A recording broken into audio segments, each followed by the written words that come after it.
You can grow taller at any age, even after puberty. But how? It's because your bones can remodel themselves. Look at the arm length difference this arm wrestler Devin Larratt has. You see something? This arm is longer. You see that? Clearly, the arm he trains is longer than the other, and there is a specific reason for this.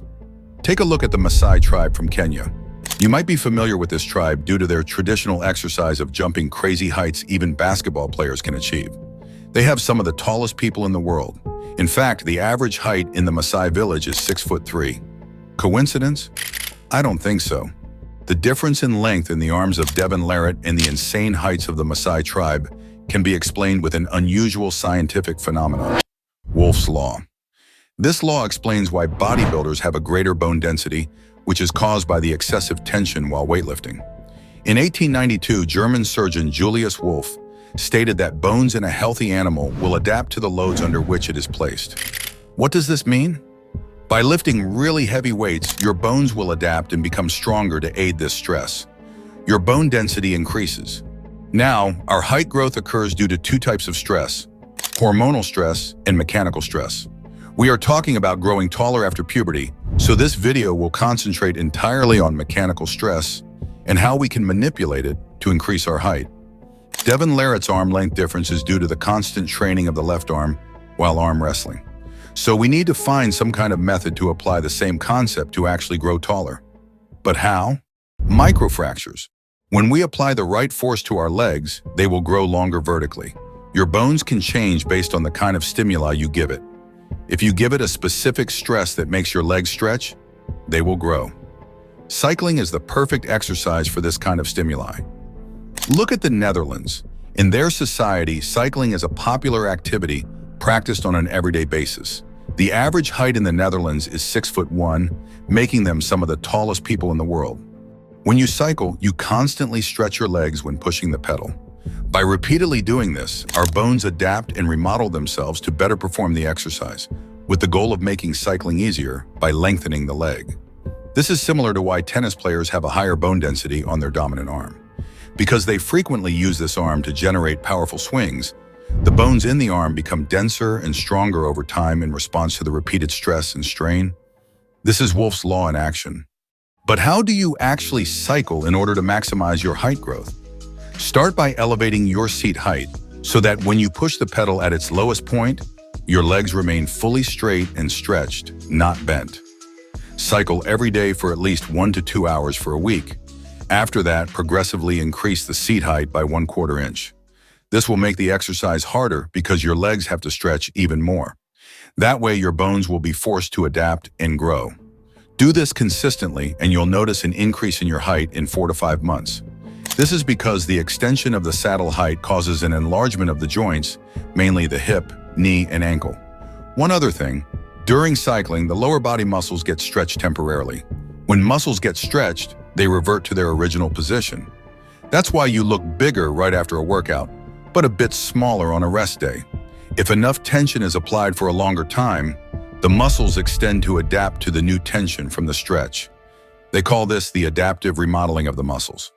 So the most effective way of growing taller is with microfractures. When your bones become microfractured and impaired, they grow back stronger and larger. This explains why the Maasai tribe can achieve such tall heights. When they constantly jump vertically, the shin gets microfractured. That way it is forced to grow back bigger and longer. Jumping alone won't make you grow taller. You have to combine this with stretching the bone. Here's why. Let's say the bones in your shin get microfractured and as a consequence decide to grow, but you're standing. Due to gravity, your body applies force downwards on your shin, which prevents your bone from growing vertically. The shin is not in a stretched position due to the force, making it grow wider instead. We don't want that. To achieve vertical growth, we must effectively stretch the bones after causing a microfracture. Let me explain. Do Maasai jumps for 15 minutes a couple minutes before going to sleep. After performing the jumping exercise and causing microfractures in the bone, hang ankle weights to your leg and let them hang off the bed while you're sitting on the edge of it. What does this do? This stretches the bone, preventing horizontal growth, and instead promoting a vertical enlargement. Use the ankle weights for at least 1 hour and directly go to sleep after. If you do this, combined with cycling and patience, I promise you that you'll gain 3 to 4 inches of extra height. This works no matter your age, because the microfractures don't require your growth plates to be open in order to work. Another exercise that will help you grow taller is sprinting. Doing sprints 4 to 5 times a week will be beneficial for your height growth. Sprinting increases your human growth hormone, testosterone, and IGF-1, which are necessary hormones that promote height growth. Do 5 sets of high-intensity sprints and give your all towards the end. Lifting weights is also highly important for height growth. If you lift heavy, your bone density will increase as your bones have to adapt to the heavy loads you're putting on. Weightlifting improves your body posture, flexibility, and strength, giving your bones no other choice but to grow bigger and stronger. Lifting heavy is proven to increase testosterone, and we're going to need as much of that to grow taller. Let's move on to the second part of the video. Your environment. Yes, if you create microfractures and increase your bone density, you will grow. However, if you lack certain important aspects in your environment, growth will be difficult.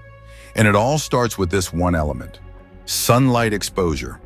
The reason why the Maasai people are so tall is because they remain constantly under sunlight exposure, combined with a mainly carnivore diet and raw dairy. Sunlight provides your bones with enough vitamin D, which is needed for them to grow. Supplementing on boron will be advantageous for height growth as well. Boron is essential for the growth and maintenance of your bone, which goes hand in hand with actually growing taller. Take 6 milligrams of boron a day for the first month, and then reduce your intake to 3 milligrams every day. Another vital supplement you need to take is collagen. Collagen directly increases your bone density, leading to height growth. The Maasai tribe cook almost everything using their own bones and bone broth from their animals. Take around 15 g of 100% grass-fed cow collagen every day. Make sure to also maximize the protein in every meal you eat, because this will increase a hormone in your body called IGF-1. IGF-1 manages the human growth hormone and directly increases your bones and tissues. When you're applying mechanical stress on your bones, having a good recovery is vital. This means completely cutting out any processed foods and eliminating polyunsaturated fats like seed oils. You have to also be at a relatively low body fat percentage, meaning you need to be shredded in order to grow taller. You can't grow taller if you aren't lean. That's because being fat increases aromatase in your body. Aromatase increases estrogen in your body.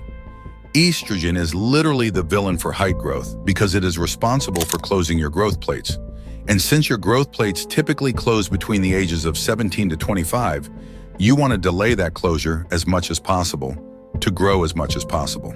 Watch this video on how you can look like a model as an average guy.